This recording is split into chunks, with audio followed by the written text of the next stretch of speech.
All right, the high winds knocked down trees in many of our neighborhoods, including the west side. CBS 2's Cara Finnstrom is live for us in Beverly Hills, where a pine tree went down on top of a home. Cara. Good morning, Jeff. We're still getting blown around out here this morning. Overnight, those strong gusts brought down a lot of branches, a lot of trees.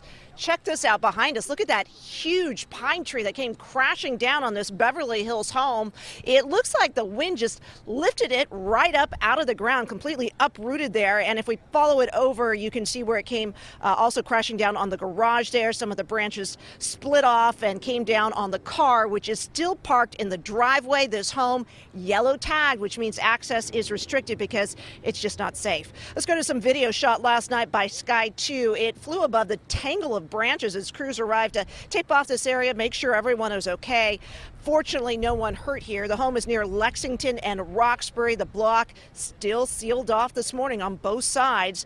This wasn't the only home that had a close call, not the only car either. We've got some video to show you from Sherman Oaks. Take a look at this. A large eucalyptus tree came crashing down into a Prius. It happened right around 8 o'clock last night on Noble Avenue, just as the winds were whipping up. Fred Crawford and his family had finished their dinner. He was getting his kids ready for bed when he said suddenly they heard a loud boom.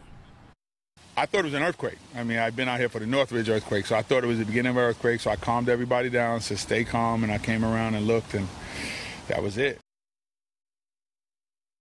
And we step further out in the street just to kind of give you a feel for all of the branches, if we pan down, that are in the street right here. As we drove in this morning, Jeff and Sharon, we can tell you that we saw quite a bit of debris in the street. Some of the trash cans had been toppled over, things just blown up and out. So as you head into work today, just be careful. Keep an eye on the roadways around you. This street's shut down right now, but many streets that are open have a lot of debris in them.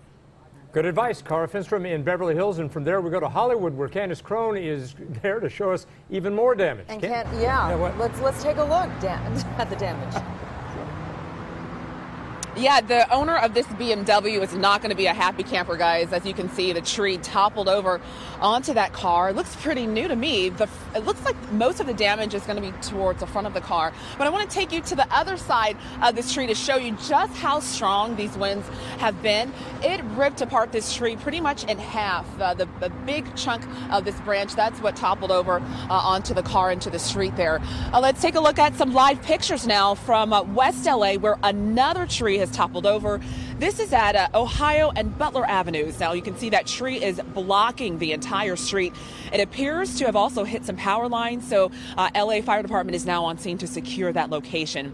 The wind has also caused some power outages. Sky 2 was over some of those last night, and we're still seeing two big outages this morning. One in Carson, where more than 2,900 customers near Avalon and 22nd Street are in the dark, but the power should be restored probably within the next half hour or so. We'll double check on that. Also in South LA, more than 2,400 customers near Gage Avenue and Dinker Avenue are without power. Crews have been working on it all morning. No word yet on when it'll be back on. Over in Burbank, strong gusts peeled off parts of a large airplane hangar at the Burbank Airport. You can see several shingles and even some paneling were ripped off. Airport operations, though, were not affected by the damage, and no reports of any injuries. I'm back out here live. As you can see, even though a big part of this tree is in the right lane here on Sunset Boulevard, it's not blocking traffic. Cars have been flowing pretty smoothly along the street. No word yet on when crews are going to be out here to chop up this tree and haul it away.